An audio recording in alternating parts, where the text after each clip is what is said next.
Graça e paz, igreja. Boa noite. Vocês estão bem? Amém?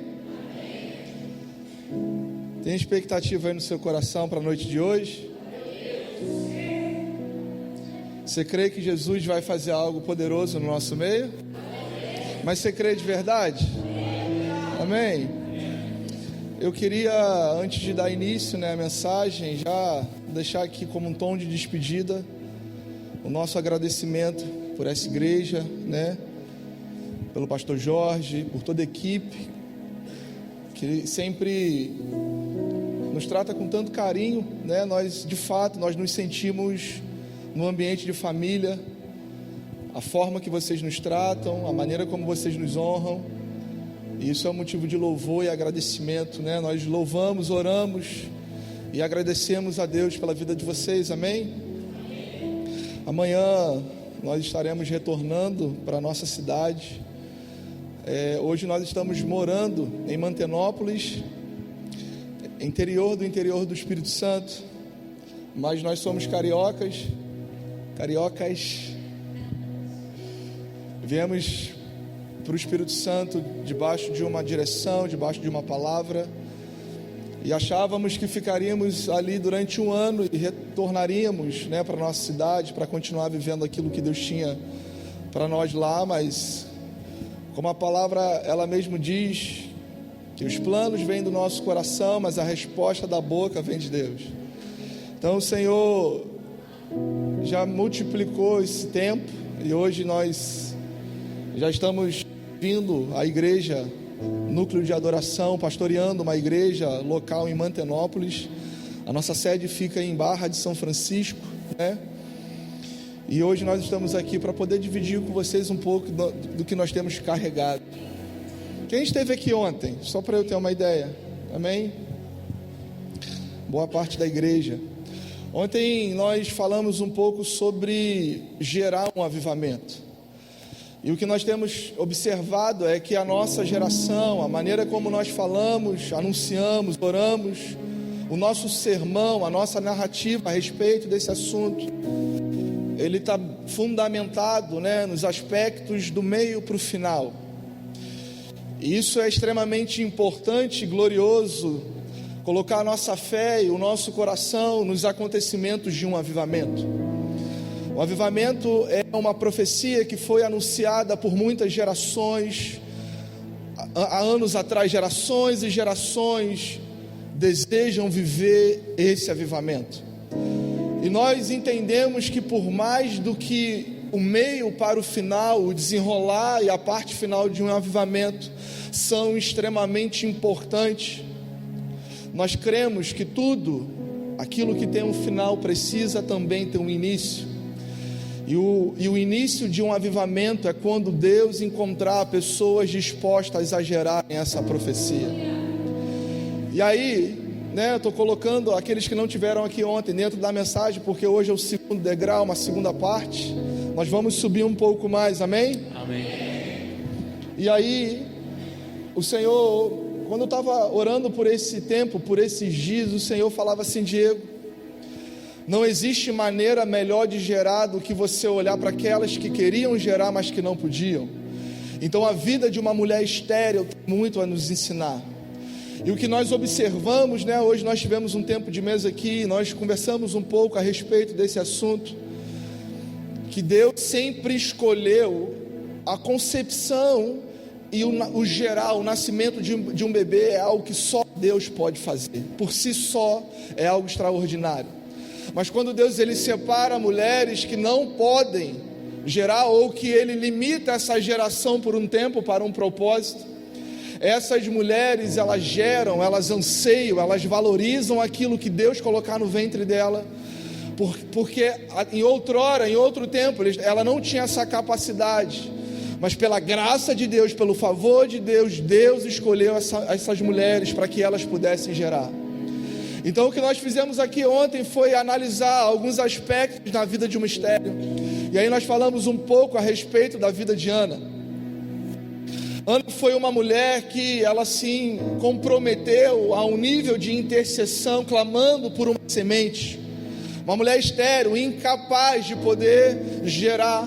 E a Bíblia fala que aquela esterilidade foi o Senhor que cerrou a madre de Ana, ou seja, por um tempo, por um propósito, Deus havia cerrado a madre daquela mulher. Mas aí nós comparamos a vida dessa mulher estéril com a igreja, e o que nós entendemos que nós podemos até passar um tempo vivendo uma esterilidade, mas nós não somos estéreis. Nós não somos estéreis. Então Ana, ela cria um ambiente para poder regar em oração o desejo que estava no coração dela.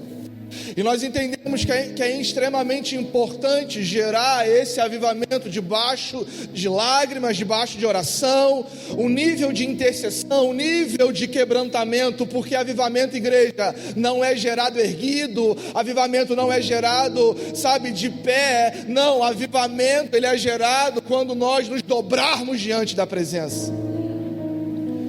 E aí Ana foi tão incrível que ela, dentro desse processo de intercessão, ela faz um voto ao Senhor, dizendo: se o Senhor colocar algo no meu ventre, isso não é meu, eu te devolvo. E nós entendemos que avivamento, ele não tem placa de uma denominação, ele não tem um CNPJ, porque avivamento, ele foi feito para afetar a terra e todas as nações.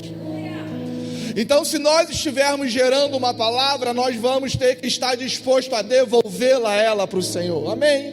Amém. E aí nós fomos vendo que Ana, todo ano, Ana fazia o que? Ela subia para sacrificar.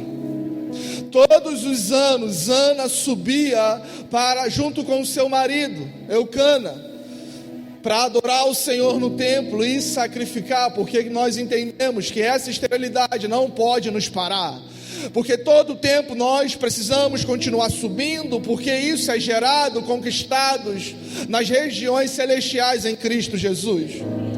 E ninguém pode chegar diante de Deus de mão vazia, não, nós precisamos sempre oferecer o que há de melhor. Você já ofereceu algo para Deus aqui nesse dia? Você está disposto a oferecer algo para Ele aqui nessa noite? Sim. Entregar, renunciar, obedecer, declarar, falar assim: Senhor, se o Senhor visitar o meu ventre com uma semente, isso não vai ser meu. O Senhor pode me usar, mas aquilo que eu carrego vai nascer para um propósito. E aí nós entendemos que nesse processo Ana orava e dizia assim: Senhor, lembra-te de mim. E chegou um ano que de fato Deus se lembrou de Ana. E aí nós entendemos que aqueles que estão gerando, ou aqueles que precisam gerar, eles precisam ter uma fé no seu coração e uma expectativa no dia da visitação. O dia da visitação sempre chega para aqueles e para aquelas que se submeterem aos processos de gerarem uma palavra de Deus. Amém? Quantos estão comigo? Então isso foi aquilo que nós compartilhamos no dia de ontem, ou melhor, na noite de ontem.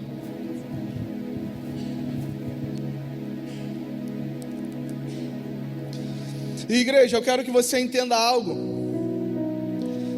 Às vezes eu tive no início da minha jornada, eu tive um pouco de dificuldade comigo mesmo em relação ao estilo da minha pregação.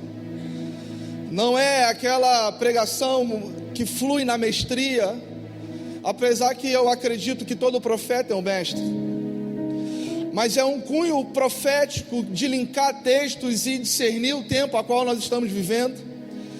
E eu sempre sondo o coração de Deus a respeito do ambiente onde eu estou. E eu não gosto de falar e de compartilhar as impressões que eu tenho a respeito de mim, do meu coração, porque eu posso talvez ter uma boa eloquência, talvez pensar, em abençoar, em te edificar, compartilhando a palavra, porque a palavra por si só já edifica. Mas eu sempre procuro entender o que Deus tem para esse tempo e para o ambiente que eu estou. E aí, pensando sobre essas coisas, o segundo degrau dessa mensagem, a segunda parte, porque ontem nós falamos sobre gerar um menino, sim ou não? E eu quero colocar um subtítulo nessa ministração. Essa ministração, o tema dela é as parteiras hebreias. Então entenda algo. Eu vou entrar lá daqui a pouco, quero montar um pavimento para a gente caminhar junto até lá. Quantos estão comigo? Irmão, eu estou com uma expectativa em Deus aqui nessa noite. Expectativa no Senhor. A Bíblia fala assim em Gênesis, não precisa abrir, Gênesis capítulo 8, no verso 22. Enquanto durar a terra, plantio e colheita, frio e calor, verão e inverno, dia e noite jamais cessarão. Ou seja, Deus ele definiu estações para que nós pudéssemos viver. Então eu acredito, com toda a convicção do meu coração, que essa igreja está prestes a entrar numa nova estação da parte de Deus. Eu sinto, percebo que é um novo tempo, um novo ciclo, uma nova estação vindo. Vocês de fato estão entrando em uma nova estação como igreja. E uma nova estação, um novo tempo, um novo ciclo, sempre é uma oportunidade ótima e maravilhosa para algo novo nascer. Um novo tempo, ele é uma excelente oportunidade para algo novo da parte de Deus nascer no nosso meio. Então ninguém que deseja, quem quer viver algo novo aqui? Quem deseja entrar, vivendo com intensidade, força, desejo essa nova estação? Amém? Então ninguém prova o novo de Deus se não estiver disposto a mudar. Mudanças são necessárias para um povo que deseja experimentar algo novo da parte de Deus. Não tem como uma estrutura antiga reter aquilo que é novo da parte de Deus. Por isso que ele falou que ele não deitava, ele não liberava o vinho novo em odres velhos, e muito menos remendava uma veste velha com um pano novo. Ou seja, se a estrutura ainda for passada, ele não pode liberar aquilo que está no coração dele, porque Deus é um Deus de novidade de vida. Deus é um Deus que continua criando, fazendo e liberando algo novo. Ele sempre faz algo novo. Então mudanças são necessárias para um povo que deseja viver uma nova estação. Sabe por quê? Porque se a nossa mentalidade não acompanhar o que Deus estiver fazendo, nós corremos o risco de entrar em uma nova estação com uma mentalidade antiga. Igreja, pense algo que é problemático: você viveu uma nova estação com aqueles hábitos, mentalidades passadas. E eu te provo que Deus, quando transiciona uma igreja, um povo, uma geração, Ele muda também a forma deles pensarem. Deus também muda a forma deles agirem. Deus também muda a forma deles se comportarem. Deus também muda as suas motivações, as suas intenções. A sua movimentação já não é mais a mesma. Êxodo capítulo 13, não precisa abrir, que eu só estou na introdução. Cadê o Danilo? Hoje é 2 horas, tá, Danilo? Êxodo capítulo 13, verso 17 e 18 diz assim: quando o faraó deixou sair o povo, Deus não o guiou pela rota, pelo caminho da terra dos filisteus, embora este fosse o caminho mais curto, mais perto, pois disse: se eles se defrontarem com a guerra, talvez se arrependam e voltem para o Egito. Assim, o Senhor fez o povo dar a volta pelo deserto, seguindo o caminho que levava ao Mar Vermelho. Os israelitas saíram do Egito preparados para lutar. Então para pensar. Faraó libera aquela geração, pode sair para cultuar, fazer uma festa ao Senhor no deserto. E Deus tinha uma rota mais perto, Deus tinha um caminho mais curto. Deus não era um atalho, era um caminho de fato mais curto, para que eles pudessem alcançar o lugar a qual Deus já tinha destinado eles. Só que o Senhor disse o seguinte: se eu transiciono essa geração pelo caminho mais perto, uma geração, uma nação toda escrava, se eles se depararem com a guerra, eles vão querer voltar para o Egito. Então Deus, naquele processo, Ele faz o seguinte: eu não vou levar vocês pelo caminho mais curto. O caminho mais fácil nem sempre prepara uma igreja para a guerra.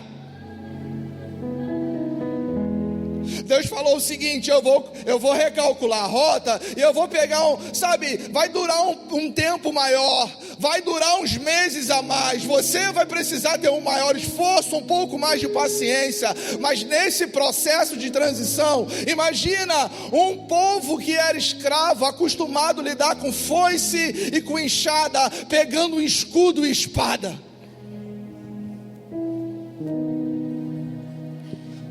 Então eu posso dizer algo para vocês?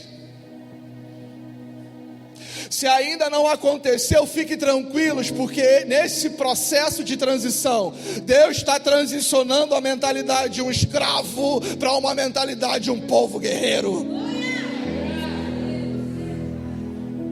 É hora de deixar a foice e a enxada de lado, é a hora de se posicionar como um guerreiro e uma guerreira do Senhor. Então por isso que é extremamente importante a renovação da nossa. Por isso que nós não acostumamos, nós não nos amoldamos com aquilo que acontece fora, lá fora, e nós nos abrimos para uma transformação interna. Porque só vive, só experimenta a boa, a perfeita e a agradável vontade de Deus quem estiver disposto a passar por mudanças.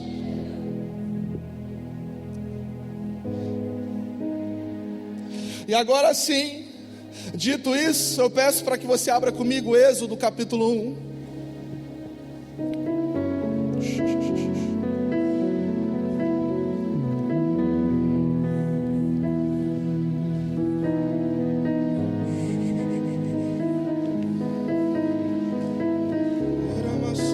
Santo, Isso.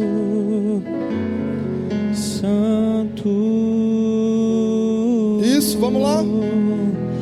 Deus poderoso,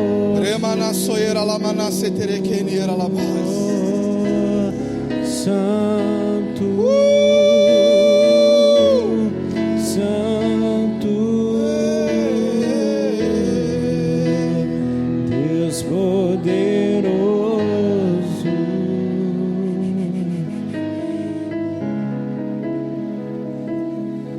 Êxodo capítulo 1, no verso 6. Todos que acharam, digam assim: eu amo a sua presença. E diz assim: ora, morreram José, todos os seus irmãos e toda aquela geração.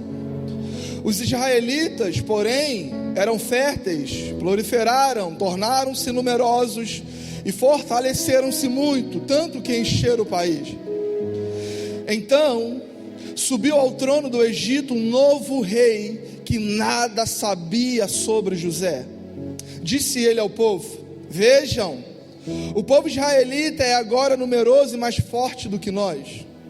Temos de agir com astúcia para que não se tornem ainda mais numerosos, e no caso de guerra, aliem-se aos nossos inimigos, lutem contra nós e fujam do país. Estabeleceram, pois, sobre eles chefes de trabalhos forçados, para os oprimir com as tarefas pesadas. E assim os israelitas construíram para o faraó as cidades celeiros de Pitom e Ramessés. Todavia, quanto mais eram oprimidos, mais numerosos se tornavam e mais se espalhavam. Por isso os egípcios passaram a temer os israelitas e os sujeitaram a cruel servidão.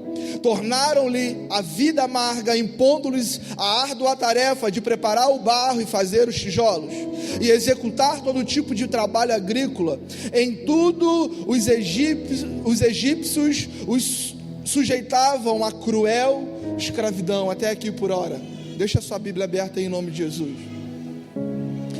Havia paz na geração a qual José estava vivo e todos aqueles que viveram no período dos dias de José. Mas a Bíblia fala que houve a morte de José, e aí sobe ao trono do reinado do Egito um novo faraó que não conhecia José e não sabia de toda aquela aliança que Deus fez através de José. E aí eles percebem, o faraó ele percebe que o povo ele começou a crescer, a se multiplicar, eles eram extremamente numerosos, e aí ele ficou preocupado, porque com certeza ele achou que os israelitas iriam se aliar aos seus inimigos e fazer um motim, uma guerra contra a nação do Egito. Então ele decide fazer o seguinte: olha, eu vou levantar um tempo de opressão contra o povo de Israel, eu vou levantar um tempo, de angústia, eu vou levantar um tempo de escravidão contra os israelitas, porque eles precisam ficar ocupados no seu trabalho. Então os israelitas, eles foram cruelmente escravizados, oprimidos e perseguidos. Mas entenda algo, igreja, grave isso no teu espírito. Faraó se comportava dessa forma, não era só porque não conhecia José, mas porque também naquela época ele teve um sonho. E uma antiga tradição diz que Faraó sonhou com uma balança. Depois você pode pegar e estudar isso lá, os historiadores vão dizer que nessa época não era apenas, o Faraó ele se levanta contra a nação de Israel, não era apenas porque ele não conhecia José, mas ele se levanta também contra aquela geração porque ele teve um sonho, e ele sonhou com uma balança. De um lado da balança estava o Egito, e do outro lado da balança estava um cordeiro que pesava mais do que todo o Egito. Então o faraó ele foi para os magos para que eles pudessem interpretar aquele sonho. E os magos interpretaram aquele sonho dizendo que um menino nasceria para ser o libertador de Israel. O menino ia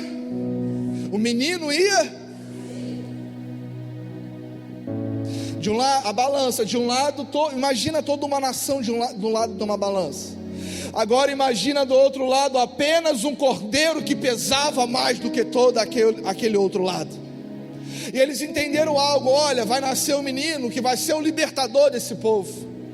Então, todas as vezes que eu falar o menino nessa mensagem, menino hoje para nós aqui, ele vai representar um novo de Deus, um novo tempo, uma nova estação ou avivamento, amém? Então todas as vezes que eu falar menino, você vai entender que nós estamos falando sobre um novo tempo, sobre uma nova estação, sobre um novo ciclo, sobre um avivamento, ok?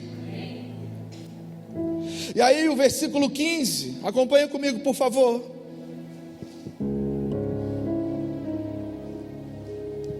Diz assim: o novo rei do Egito ordenou às parteiras hebreias, que se chamavam Cifra ou Cifra e Puá, dizendo: quando ajudarem as hebreias a dar à luz, preste atenção durante o parto.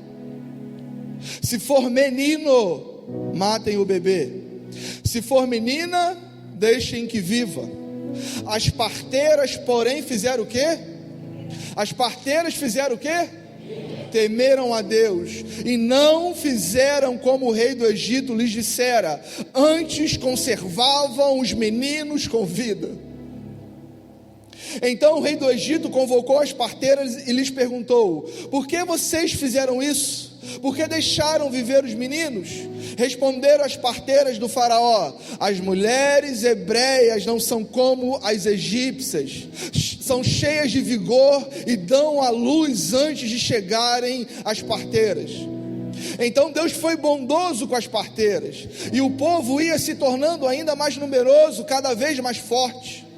Visto que as parteiras temeram a Deus, Ele concedeu-lhes que tivessem suas próprias famílias. Por isso o faraó ordenou a todo o seu povo: lancem ao Nilo todo menino recém-nascido, mas deixem viver as meninas.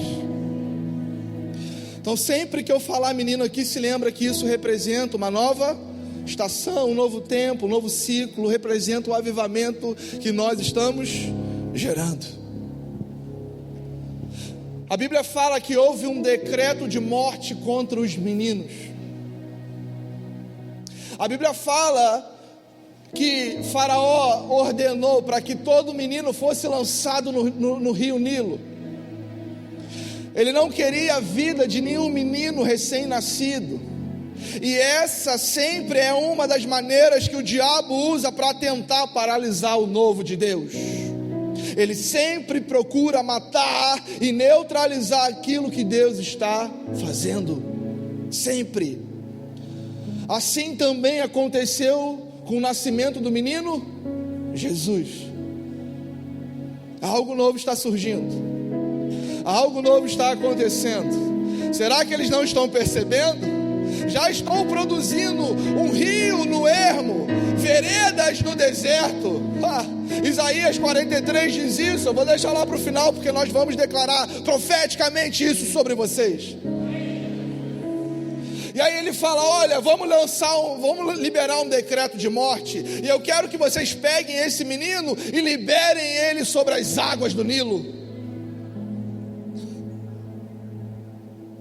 E aí, só que ele não contava em encontrar algumas parteiras daquele tempo. Estima-se que havia entre 500 e 1.000 parteiras naquela geração.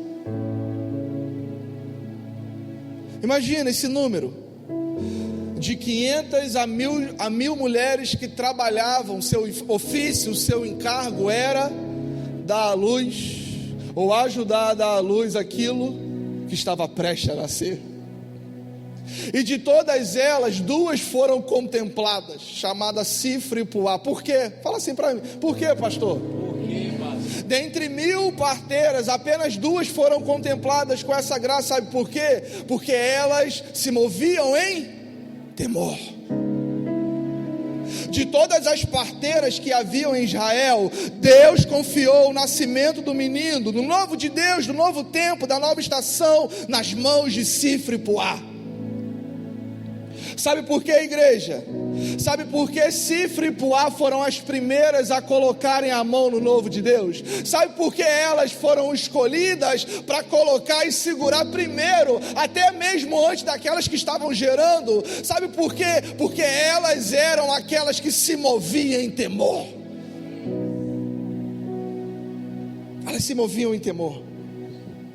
Então eu entendo que o temor ao Senhor é uma das chaves para quem deseja gerar o novo de Deus. O respeito, a reverência, aquele íntimo temor. Afinal, Deus não pode colocar aquilo que Ele está fazendo na mão de qualquer um. Porque se você parar para observar, havia 2 escolhas para Sifra e Puá. Ou elas se submetiam à ordem de Faraó, matando todos os meninos, ou se submetiam à ordem de Deus, conservando a vida de uma geração.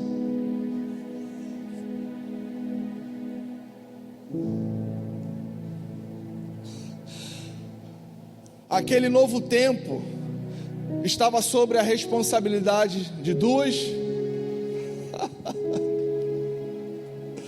E o que eu percebo, tem muitos homens e mulheres com uma inclinação pastoral, e amém. Tem muitos homens e mulheres com uma inclinação profética, amém. Tem muitos homens e mulheres que carregam uma graça na mestria, no evangelismo, sabe, em questões missionárias. Mas eu acredito que seja o tempo onde Deus precisa continuar levantando as parteiras no nosso meio. Ele precisa levantar aqueles que vão ter temor, para não entregar o novo de Deus na mão de Faraó. Ei, deixa eu te falar uma coisa: independente de qualquer decreto de Faraó, independente de qualquer decreto de um governo anticristão, nós vamos conservar a vida de uma geração, porque nós vamos fluir em temor. Então, custe o que custar, doa o que doer, eu sempre vou ficar do lado de Deus. Sempre, sempre. sempre.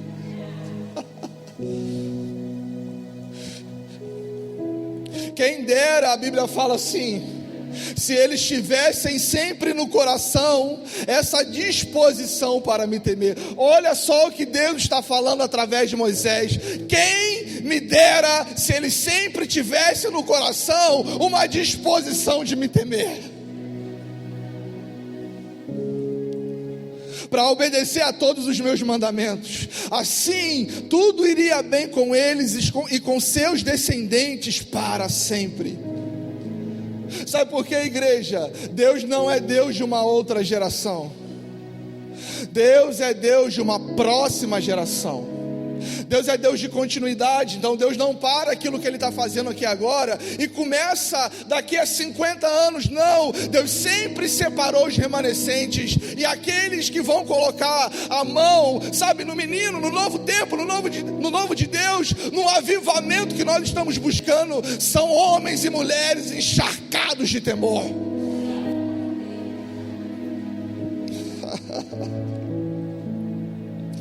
Porque a preservação da vida dos meninos que sairão do nosso ventre estão totalmente ligados às parteiras de temor desse tempo.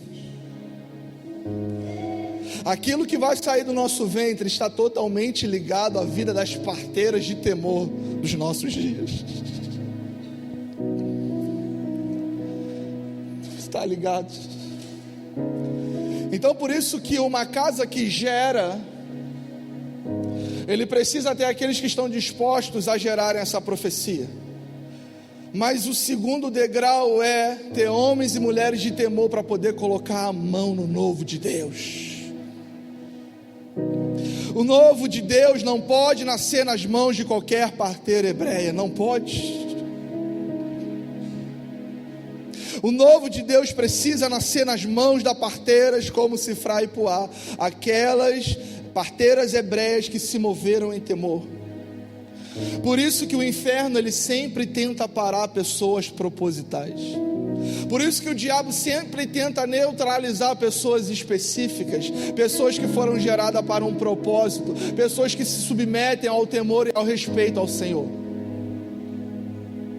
Porque existe muitos lugares, irmão, não estou aqui, não, eu me incluo nessa sentença. Existem muitos lugares que produzem, vivem e comecem a saborear, experimentar. Provem e veja que o Senhor é bom. Viver algo novo de Deus, sabe? Uma atmosfera, um ambiente de glória, de presença, um ambiente onde Ele libera unção, um ambiente onde o Espírito Santo compartilha os seus dons. Existem muitos lugares. Mas sabe por que isso não é contínuo e permanece? Porque às vezes cai na mão de qualquer parteira.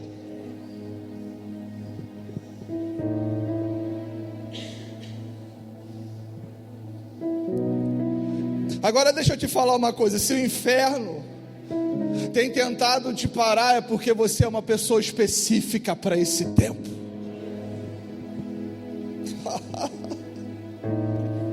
Está abençoando vocês?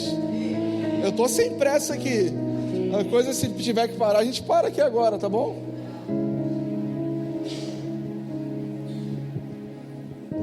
E havia um encargo, uma função na vida das parteiras hebreias. Elas davam atenção nas mães antes, durante e após o parto. Elas acompanhavam com extremo cuidado o nascimento do menino.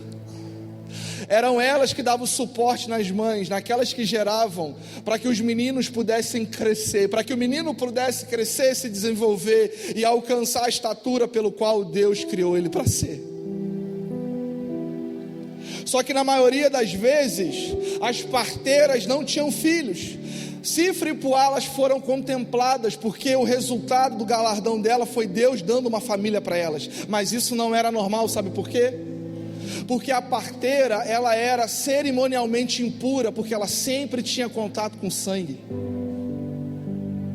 Então normalmente, imagina, uma nação inteira de Israel, não sei quantos milhões de pessoas, e uma nação inteira do Egito, para 1000, estima-se, tá, igreja? Para 1000 parteiras, toda hora ter que ajudar uma mãe a conceber. Então ela sempre se colocava numa condição de não gerar para poder ajudar outras pessoas a gerarem. A Bíblia fala o seguinte, Levítico capítulo 12, disse o Senhor a Moisés: diga aos israelitas, quando uma mulher engravidar e der à luz a um menino, estará impura por 7 dias, assim como está impura durante o seu período menstrual. No 8º dia o menino terá que ser circuncidado. Então a mulher aguardará 33 dias para ser purificada do seu sangramento. Não poderá tocar em nenhuma coisa sagrada e não poderá ir ao santuário até que se completem os dias da sua purificação. Ou seja, as parteiras, elas sacrificavam o menino que poderia nascer no seu ventre, para participarem do nascimento dos meninos que estavam sendo gerados no ventre de outras mulheres. E aqui nasce uma grande pergunta: será que você está disposto a sacrificar com aquilo que você está carregando para ajudar o seu irmão a dar a luz que está no ventre dele? Será que você iria abrir mão e falar assim: não, Deus, não me importa se eu não gerar, não tem problema, contando que o meu irmão possa gerar nesse tempo? Eu sacrifico o que poderia sair do meu ventre para ajudar a nascer o que está no seu ventre. E sabe o que eu comparo isso? Quando nós transicionamos, viemos do Rio de Janeiro, nós éramos uma família que tínhamos muitos sonhos, planos, projetos como todo mundo. Mas eu entendi algo: eu estou disposto a matar o que pode sair no meu ventre para ajudar você a dar a luz naquilo que você carrega.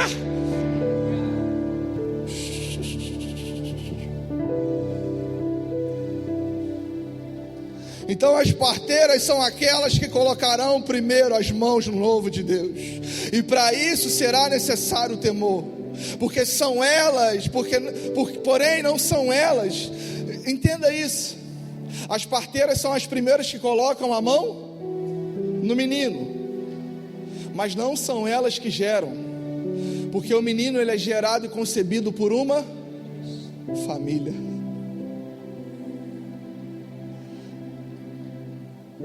Você sabe qual é a melhor palavra que define essa igreja?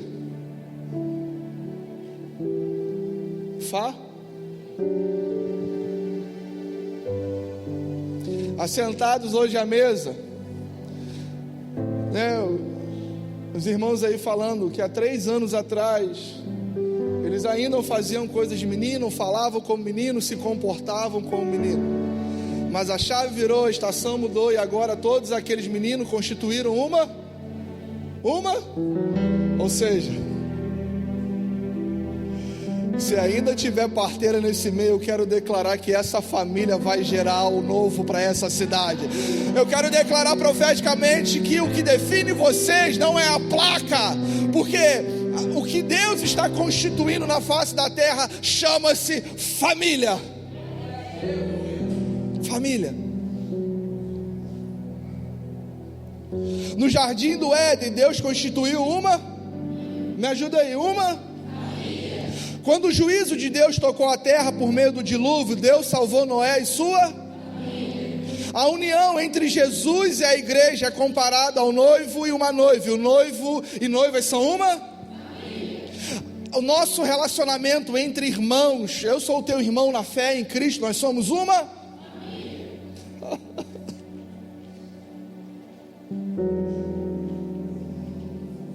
Como igreja, nós devemos nos relacionar como uma família e não como uma instituição religiosa.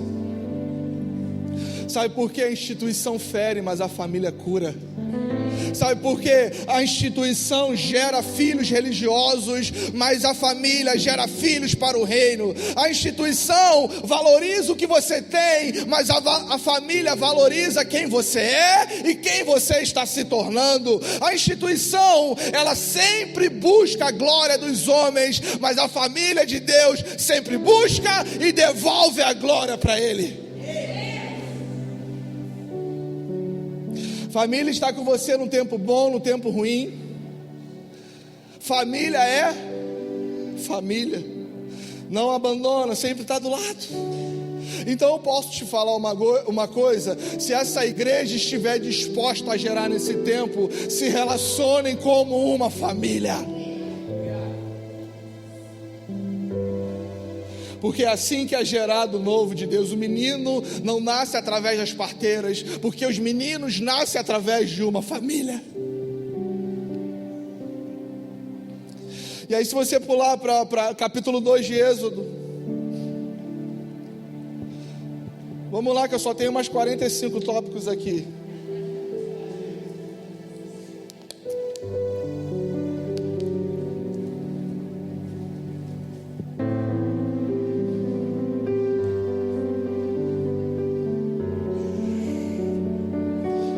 Versículo 1 diz assim: e foi-se um homem da casa de... Me ajuda aí, igreja, para você me animar. E foi-se um homem da casa de... E casou com uma filha de Levi. Gravem isso. E a mulher concebeu e teve um filho, um menino. E vendo que era formoso, escondeu-o por 3 meses. Quando não conseguia mais escondê-lo, ele pegou uma arca ou um cesto, dependendo da sua versão, feito de juncos, e o revestiu com betume e piche. Acomodou o menino no cesto e o colocou entre os juncos à margem do rio Nilo. A irmã do bebê ficou observando a certa distância para ver o que lhe aconteceria. Pouco depois, a filha do faraó desceu ao Nilo para tomar banho, e as suas servas foram caminhar pela margem do rio. Quando a princesa viu o cesto, a arca entre os juncos, mandou sua serva buscá-lo, e abrindo-a viu o menino, e eis que o menino chorava, e moveu-se de compaixão dele e disse: este menino é um dos hebreus. Então disse a sua irmã, filha de Faraó: irei eu chamar uma ama das hebreias que crie este menino para ti? E a filha de Faraó disse-lhe: vai. E foi a moça e chamou a mãe do menino. Então disse a filha de Faraó: leva este menino e cria-o, eu te darei teu salário. E a mulher tomou o menino e o criou. Até aqui. Então a família que Deus escolheu naquele tempo era uma família da tribo de... E isso aqui tem muito a nos ensinar. A tribo de Levi, ela era a tribo separada para o serviço sacerdotal. A tribo de Levi era a tribo que separava para poder conduzir a glória de Deus. Eles eram os condutores da glória. A tribo de Levi, eram aqueles que eram os mediadores, aqueles que levavam o povo até a Deus e trazia Deus para o povo. Então eu penso, igreja, que não é qualquer família que vai gerar um menino. Eu penso que a família que vai gerar um menino nesses dias precisa amar e conduzir a glória de Deus. A família que vai gerar um menino nesses dias, ela se envolve com o serviço da igreja. Eu posso abrir um parênteses aqui? Se você ficar ofendido comigo, o máximo que você vai fazer é não me chamar mais para voltar aqui. Mas essa geração de jovens dessa igreja tem que honrar os cabelos brancos do seu pastor. Não dá mais para uma geração que é a força da igreja deixar ele fazer tudo. Meu irmão, você sabe o que constrangeu o nosso coração no ano passado? No final, acho que teve um chá de amendoim, não é isso? E você sabe quem que estava recolhendo os copos no final? Não era uma linhagem que quer conduzir a glória de Deus. Era alguém que já estava, sabe o quê? Deixando uma nova linhagem crescer. Ele não fez isso. Talvez eu estou aqui até me intrometendo em algo pessoal e familiar, mas toda que é uma família que não tem uma treta, né, irmão?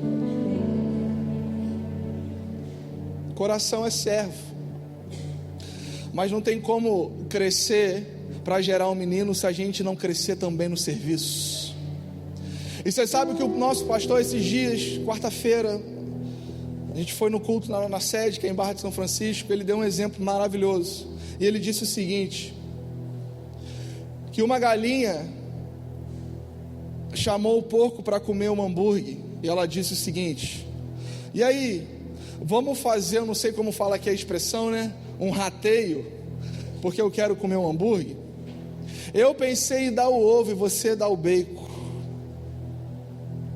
Ou seja, a galinha dava aquilo que sobrava, mas o porco deveria entregar tudo. E é exatamente isso que tem acontecido com pessoas que, uma igreja que não serve, uns estão dando ovo enquanto outros estão dando bacon. Então posso te falar uma coisa: a família que Deus escolheu para poder gerar um menino foi uma família onde Ele encontrou pessoas que servem por amor. Fecha o parênteses e volto para me concentrar na mensagem. Vai dando intimidade, né, pastor? Já é a segunda vez, eu já posso falar mais ou menos o que eu observo, o que eu penso. Irmão, deixa eu te falar uma coisa: a unção que você quer é a unção que você honra. Se você não honra a unção, você nunca vai ter ela. Eu fui consagrado, nós fomos consagrados, nós já somos, carregamos uma palavra há anos, mas a nossa consagração foi na nossa conferência anual, em março. Mas nós já pastoreávamos uma igreja sem receber o óleo. E você sabe por quê? Porque nós entendemos que para você manifestar o que você é, o óleo é importante, mas você não precisa chegar lá para ser o que você nasceu para ser. E uma pessoa que nunca se move em direção do chamamento do que Deus tem para ela, jamais vai chegar nesse lugar. Jamais. Igreja, apesar de eu ser assim, nós já temos uma bagagem. Eu tenho 32 anos de idade, minha esposa, pastora, tem 40. Nós temos 2 filhos. E eu sempre fui muito intenso para o mundo, porque eu fui 8 anos usuário de droga. Fumei meu primeiro baseado com 13 anos de idade, se não me falha a memória, com 12, eu nem lembro mais. Tem coisa que eu agradeço a Deus, eu nem quero lembrar.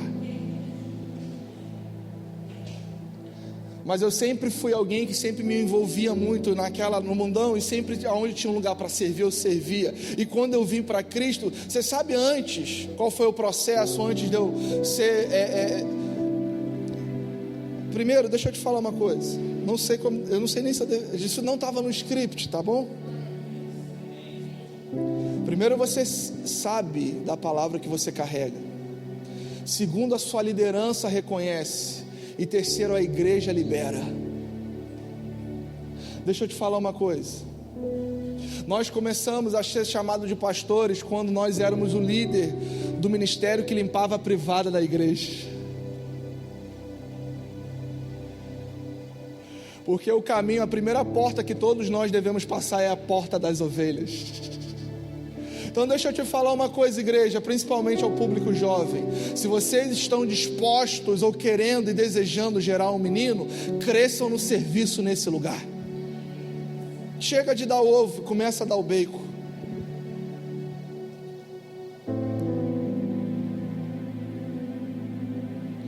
E aí eu entendo. Me recompus agora, tá, irmãos?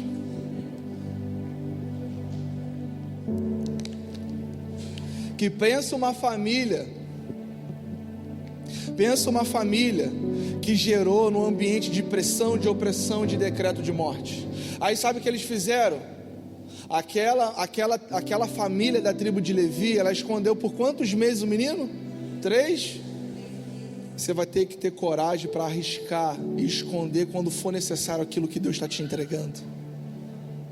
Às vezes a gente não tem coragem, quando alguém nos coloca na parede, pressiona, a gente já entrega de mão beijada. A gente não tem mais coragem, ousadia, intrepidez para falar: não, foi Deus que me deu, e bater o pé. Eu não largo essa palavra por nada na minha vida. Eu me lanço, eu arrisco tudo que eu tenho por amor a essa palavra. Então você vai ter que ter coragem para esconder quando for necessário, mas também você vai ter que aprender que a Bíblia fala o seguinte: chegou o tempo, presta atenção, chegou o tempo que quando ela percebeu que não dava mais para esconder, ela fez o quê? Ela precisou entregar com confiança. Se lembra que o decreto de morte era: lancem todos os meninos no rio?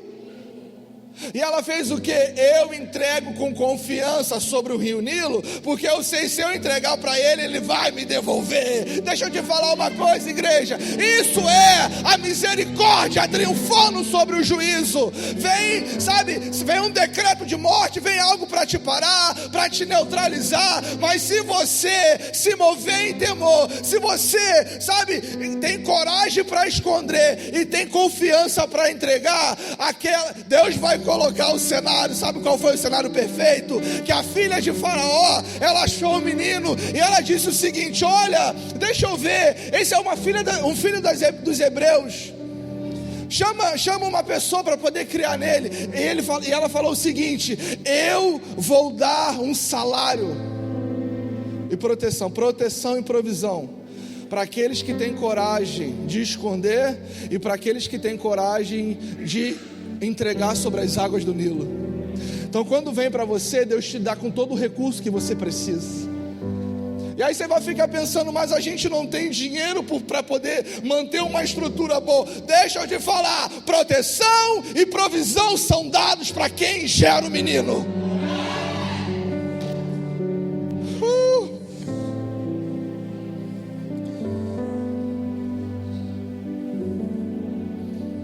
Meu irmão, deixa eu passar aqui, senão nós vamos acabar só isso aqui amanhã.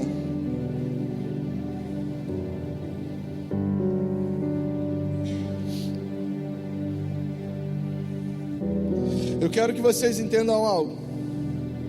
Nós não estamos gerando um menino, um novo de Deus, para um novo tempo, um novo ciclo, esse avivamento para nós mesmos. Nós estamos gerando um menino para um propósito.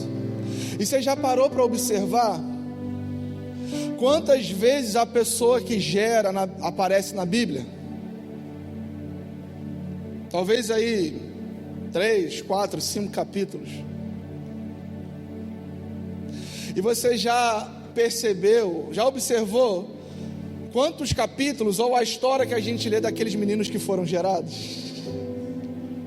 Sabe por quê, igreja? O menino que a gente vai gerar, ele vai nascer por um propósito, mas o nosso papel como igreja é se adequar para gerar ele. Mesmo que o seu nome não apareça, está anônimo, porque Deus ainda usa os anônimos. Quem era Sif e Puá se não fosse esse menino da tribo de Levi? Nós não teríamos a conhecido, mas Deus coloca duas mulheres anônimas que eram tão importantes quanto qualquer uma daquela geração, para poder conservar aquilo que Deus estava fazendo. O nosso papel é se adequar para gerar, e o papel do menino é nascer para um propósito. E eu quero profetizar, levante suas mãos, igreja. Deus vai encontrar uma família espiritual de fé nessa cidade, e eu quero declarar que são vocês.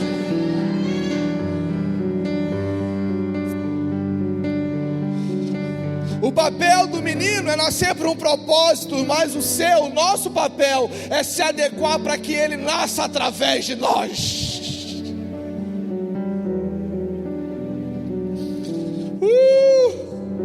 Meu irmão, eu acho que eu vou ter que encurtar mais ou menos 1 hora dessa mensagem aí. Quem sabe um dia pode ser o 3º degrau dela, né?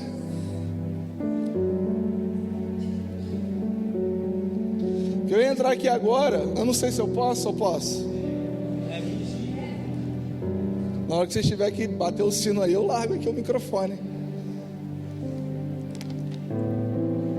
Então o temor, ele é uma das chaves para a gente gerar o novo. E você sabe uma outra chave para a gente gerar um menino? Se chama pureza. Pureza. Sabe por quê? Quando uma família ia gerar um menino chamado Jesus, a Bíblia fala que Deus, era normal das virgens daquele tempo manter sua virgindade, porque elas queriam ser escolhidas para poder viver a palavra. Então a mulher que tinha mantido a sua pureza, a sua essência, ela acreditava que Deus poderia escolher ela. E você sabe o que eu acho mais interessante? Que quando Deus escolheu a Virgem Maria para gerar o menino Jesus, Ele escolheu também por causa do seu pai. Porque quando ela aparece grávida, a Bíblia fala que José queria de forma secreta, para não expor a vida de Maria, eu vou sair secretamente. Mas o anjo apareceu para ele e disse: José, não faça isso, porque o que você está gerando vai nascer para um propósito muito maior. E o interessante que a Bíblia fala que José manteve a pureza dela, não tendo relações sexuais com ela até o dia do menino nascer. Ou seja, aquele menino foi gerado num ambiente de extrema pureza. E você sabe o que Jesus é capaz de fazer para manter a pureza de um ambiente? Você lembra quando Jesus ele entrou no templo, e quando ele viu lá os cambistas, os comerciantes, ele fez o seguinte: ele pegou e falou assim: filho, por favor, se retire daqui, porque esse lugar é um lugar sagrado. O que Jesus fez? Jesus logo já fez um chicote de 3 pontas e falou assim: hoje eu vou pegar aqueles que estão promovendo um ambiente de impureza no meu templo sagrado. E você sabe que eu tenho temor. Sabe o que eu tenho temor? Quando Jesus decidir entrar de fato no ambiente e começar a virar a mesa de alguns que promovem impureza nesse ambiente. Meu irmão, torça para a sua mesa não ser virada por ele. Porque esse menino, o leito dele precisa ser sacro, santo. Porque eu acredito, igreja, que existe ainda uma igreja gloriosa, sem mácula, sem mancha, sem ruga, sem pecado ou algo parecido, mas santa e gloriosa. Essa será a noiva do Cordeiro que ele vem buscar. Mas parece que a igreja vive assim, assado. Parece que a gente, se entregou aos desejos carnais. Não, deixa eu te falar, a igreja que Jesus vem buscar é uma igreja gloriosa. A igreja que ele vem para buscar é uma igreja santa, irrepreensível e sem pecado. Essa igreja existe.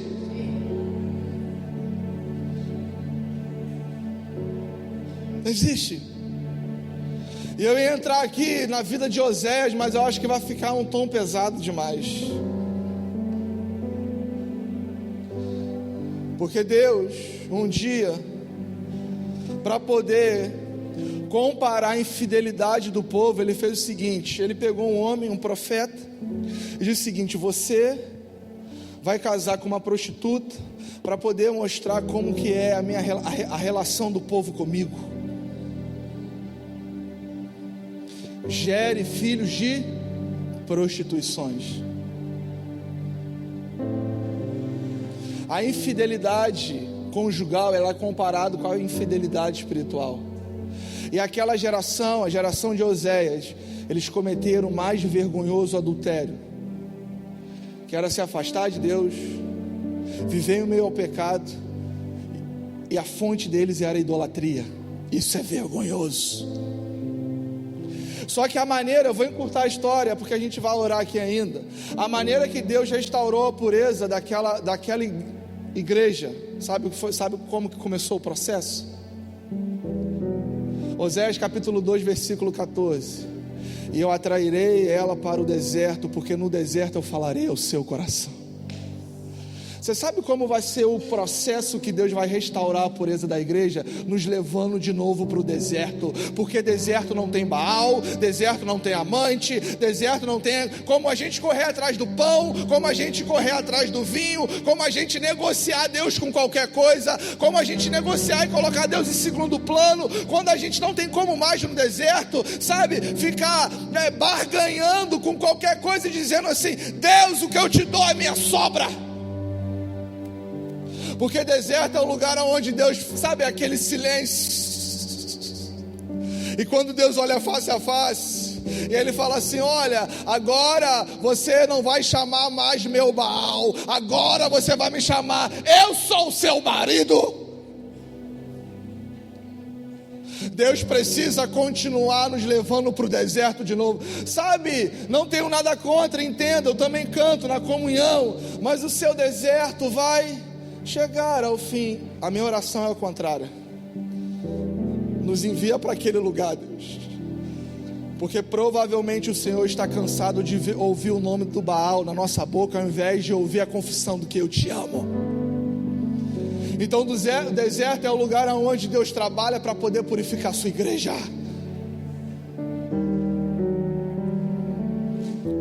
Porque eu estou zeloso, 2 Coríntios capítulo 11, versículo 2. Eu estou zeloso de vós com o zelo de Deus, porque vos tenho preparado para apresentar como uma virgem pura a um só marido, que é Cristo Jesus. Esse foi o trabalho do apóstolo Paulo, trabalhar para poder preservar a pureza de uma igreja. Então a pureza é a essência da família que vai gerar o menino para o propósito de Deus. E deixa eu te falar uma coisa. Cadê os meninos? Pode vir para cá. Decretos do inferno virão para matar o que está nascendo no ventre de vocês. Escute isso. Não sei quantos de vocês acreditam no que eu estou falando, mas os inimigos e opositores sempre se levantam para poder matar e neutralizar aquilo que Deus está fazendo. Haverá decretos de morte, mas nenhum decreto diabólico é capaz de atingir uma família que se move em temor e pureza. Então você sabe qual é o motivo, o alvo da sua oração nesses dias? Deus, não quero ser como Ananias e Safira. Rapaz, eu tô leve aqui, hein? Você sabe como que é a maneira que Deus restaura o temor de uma congregação? Como que Deus restaura o temor coletivo? A Bíblia fala que Ananias e Safira esconderam, retiveram algo, era deles, mas eles falam, não, eu te entrego tudo, mas eles estavam retendo uma parte. E aí a Bíblia fala que na hora, os dois, assim, para encurtar, você já conhece a história, eles morreram. Quem matou eles? Quem tirou o fôlego de vida deles?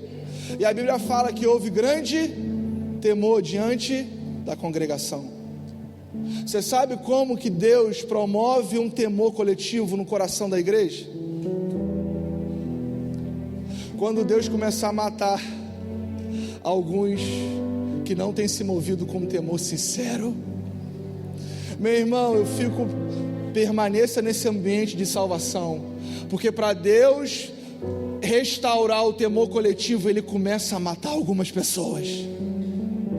Mas pastor, isso é muito ofensivo para a minha teologia, isso me ofende também, mas isso é o que está escrito na Bíblia. Mas para o final ser um pouco mais bonito, eu estava anotando algumas coisas ali. Isso é de pastor, né? Fala que vai acabar e...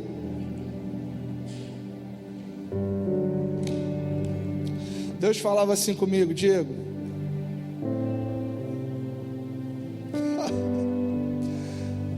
o bebê que está no ventre dessa igreja tem um nome e tem um encargo. O bebê que está sendo gerado, o menino que está sendo gerado no seio dessa igreja tem um nome e tem um encargo.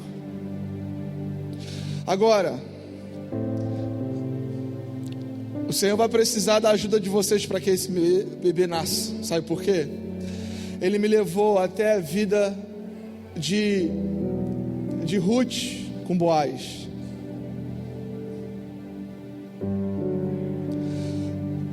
Obed foi gerado porque um dia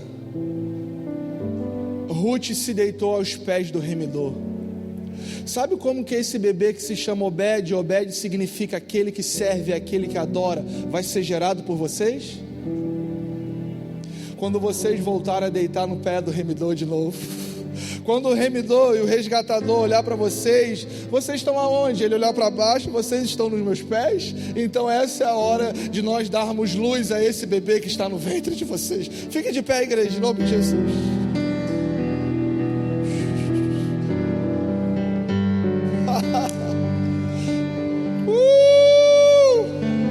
Quem sabe não seja uma noite apropriada para você tirar para você tirar a coberta dos pés do remidor e se deitar de novo ali.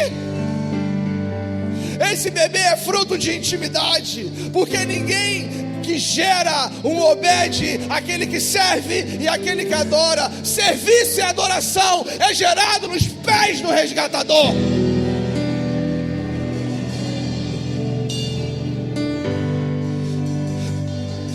E o menino que vocês estão gerando tem um nome, e ele se chama Obed, aquele que serve e aquele que adora.